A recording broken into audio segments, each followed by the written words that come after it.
Yom HaKippurim Beged Halacha Beis. This is a continuation of the halachas of the daily avodah, including the avodah of Yom Kippur. The Rambam begins, B'shas haktoros b'kodesh hakadoshim, at the moment of bringing the incense into the Holy of Holies. We'll go down to the Peirush below.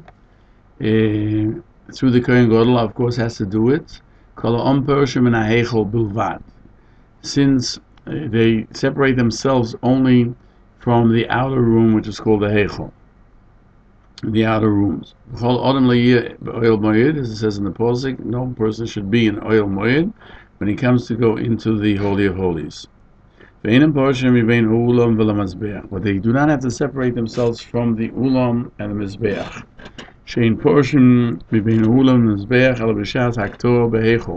Because you do not separate yourself only while the incense is put in the heichel. If there's incense being put in the outer room, they have to separate, so there's nobody between the mizbeach and the building, which is 22 amis.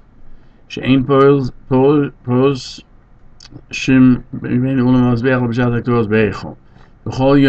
every day. When you put in by a Parkei Mashiach, which is only done in the outer room, not the Holy of Holies. The Rambam there wrote that when he goes in with the Dam Chatas of which is done at Par Helm Dovo, then everybody separates from the Heichel to the Mizbeach. As it says, because the Pasuk says no one is permitted to be there at the time, and this is every kapora is the same. Is a b'yinav. You learn it from the facts that on the ground, and just like in Yom Kippur, you can't be in the Heichel, which is next to Kodesh HaKadoshim, but Par Elam Dovo, you can't be near the area, and you have to be one step away. After he comes out from doing the service, he comes out of the building and he takes the blood in the vessel from the person who was mixing it, on the fourth step, and he goes into the Holy of Holies. He goes in again, and he sprays there 8 times, between the staves of the ark, as we learned before in Perek Gimel Halacha Hey. He comes out and he places it al kan hazor. There was this stand made out of gold. Sheni shebehechol. There was a second. There were 2 of them, according to the Rambam, in the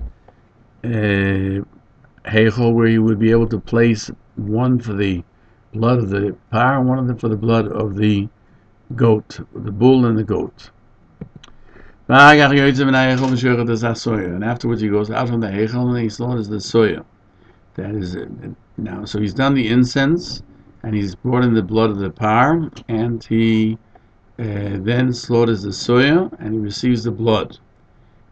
And v'nichnas boy, and he goes in with the blood, with the vessel, the Kodesh HaKadoshim, to the Holy of Holies.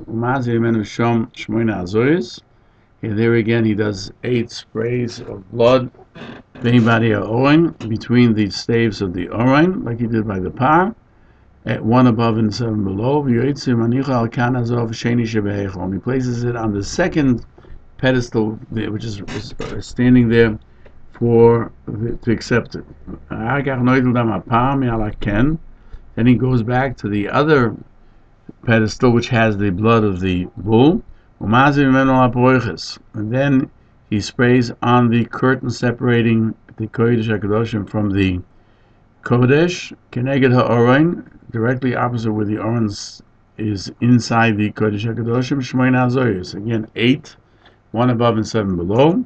Now he places the Damapar back on its pedestal, and takes the blood of the goat. Then he again sprays on the curtain which separates opposite the place where the Oran is found inside, Shmoina Hazoyos. 8 sprays. Then he mixes the blood of the bull with the blood of the goat. Then he has to put it back into one of the vessels. Now the vessel that held the blood of the bull is bigger than the one that holds the blood of the goat. Therefore, he pours everything back into that vessel, so that it should be very well mixed. And he stands within the area of the Mizbeach HaZov, the golden altar which is in the Heichol, Bein HaMizbeach, between the southern side of the Mizbeach, because the menorah was on the southern side of the Mizbeach, and the Mizbeach was nearly in the middle. It was just off of the middle. Umasel, and he begins lahazis to spray midam hataruvois, from the blood that was mixed together of the goat and the bull. Al kanis Mizbeach HaZov, on the four corners of the Mizbeach HaZov. So where does he start from? V'umisavev v'hoilach, and he does it in a circular direction. Umaze ala konos v'bachutz, and he puts it on the outside of the corners of the inner Mizbeach. Umasel mikerem mizrachas tzvoines. He starts off with the northeast corner. He's standing in the middle of the room, which is in the south. And the northeast corner, he's standing in the southwest. And he starts off in the northeast corner, which is furthest from him. And then he goes to the northwest corner. Then he goes to the west-south corner. Then he goes to the south-east corner. Val kulon, each of the corners, from the bottom of the corner to the upper corner, chutz min ha'achoino, except for the last one, which was right in front of him, which was the southeast corner, in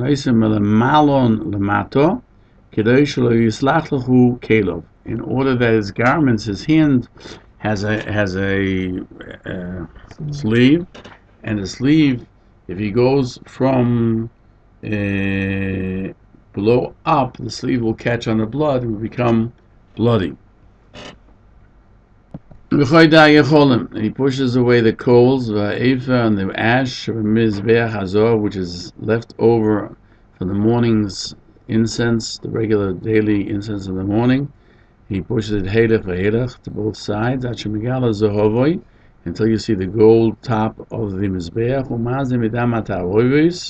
And he sprays from the blood which was mixed together, al taharosh Mizbeach, on the gold, the purity of the Mizbeach, the gold, Sheva Pa'amim, 7 times, B'tzad HaDorim, on the southern side, B'mokim Sholmu Matonis Kanois, of where he has ended up being when he's finished going around the Mizbeach. Yoitze, and then he goes out, V'shevach shiur Adam, the leftover blood, he pours out al Yisoid Ma'rovish Mizbeach HaChitzoim, on the western side of the outer Mizbeach, because when he comes out, that's the first side of the Mizbeach that he reaches. Keser Mishnah mentions a few questions and problems with the Rambam. First of all, where was the Kohen Gadol at the time that he sprayed on the Mizbeach HaZov? The Rambam writes that the Kohen stood where? Within the area of the Mizbeach HaZov, between the Mizbeach and the menorah. And so we find also Ma'aser Gabonis, he writes, when he comes in, he stands between the Mizbeach to the menorah. And the Mizbeach is in front of him. So the Keser Mishnah in Hilchos Ma'aser Gabonis cites that the Rashba questions, how can he be standing between the Mizbeach and the menorah? In Hilchos Beis HaBchira, Rambam writes, it was the size of an amma by an amma square, and it is placed in the heichal, exactly in the middle between north and south. it was a little closer to the eastern side, meaning that the shulchan was closer to the entrance of the heichal. It should say here the mizbeach was closer to the entrance of the heichal than the shulchan and menorah. And in Yuma, Amar Shmuel, Amar Kro, because it says in the posting, V'yotzal HaMizbeach, that he goes out of the Mizbeach. Adonovim Mikul HaMizbeach. He has to pass by the entire Mizbeach, meaning after the Kohen Gadol has sprayed on the Peirush, he comes now to spray on the Mizbeach. He has to go out from the entire area of the Mizbeach, meaning now he's standing to the east of the Mizbeach. And that's not between the Mizbeach and the Menorah. How can you claim that it's between the Mizbeach and the Menorah? Also, Rashi there, Bostoner Rebbe writes, the Mizbeach separated between the Kohen to the Peirush when he put it on the corners, which would seem the Kohen is standing to the east of the Mizbeach totally. The Rashi doesn't answer how he could be between the Mizbeach and the Menorah. The Kesef Mishnah brings the answer, the Mili Korkus, and in essence he's saying that the Rambam does not explain, like Rashi, that he has to go out beyond the entirety of the Mizbeach. He has to go beyond he has to go to the west of the Mizbeach, from the area between the Mizbeach and the Peirush. But he can stand to the south of the Mizbeach. That he has to leave the west, but he's standing now on the southern side between the east and western walls of the Mizbeach, and there he is in an area which is, when he stands there, it's between him and the Menorah, and the Rambam is understood in Hilchos Yom that the Mizbeach is in front of him, meaning to his, if he's facing north, it's in front of him. And here, when he says he's standing within the Mizbeach, it means also between the Mizbeach and Menorah, it's understood that he's standing to the southern side. He hasn't exited beyond the area of the Menorah, which is what Rashi opinions. But the Pri Chodesh answers a different answer.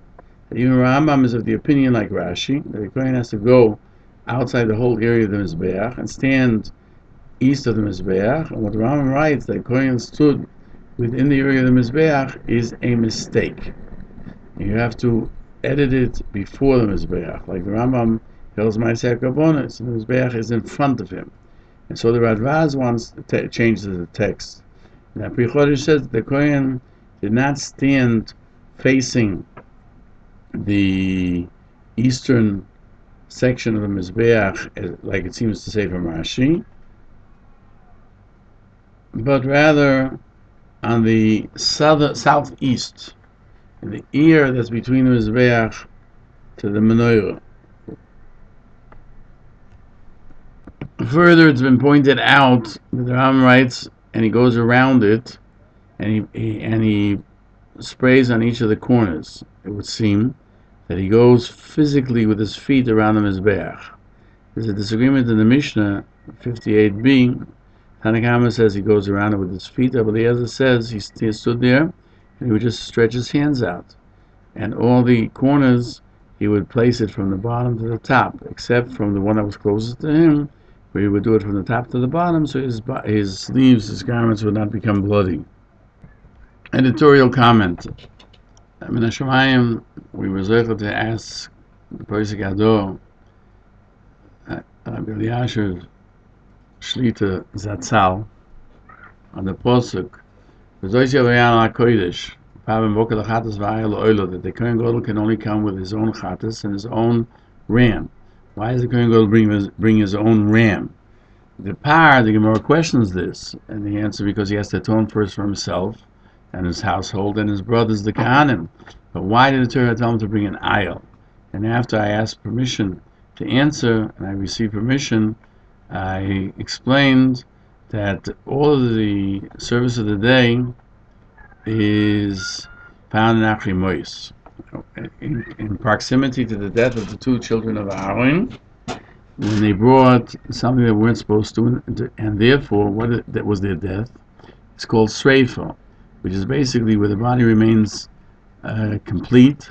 Just they pour regular strafe of bezin is where they pour lead into the throat and the person dies immediately. But the body is whole. Body is whole and the soul departs and is burnt. The Rambam says in the beginning of Vayikra, Odom ki Yaakov mikem, that everybody who brings an offering has to see himself as if he brought himself. Therefore, if he would not have permission to go into Kodesh HaKadoshim, what would be the punishment he would receive? He would receive burning. Therefore, he has to bring this ram which is totally consumed as an oila, a fire offering, to emphasize to himself what he was permitted to do. He was permitted to go into a place where he would be liable for shreifa, but he has permission to go in.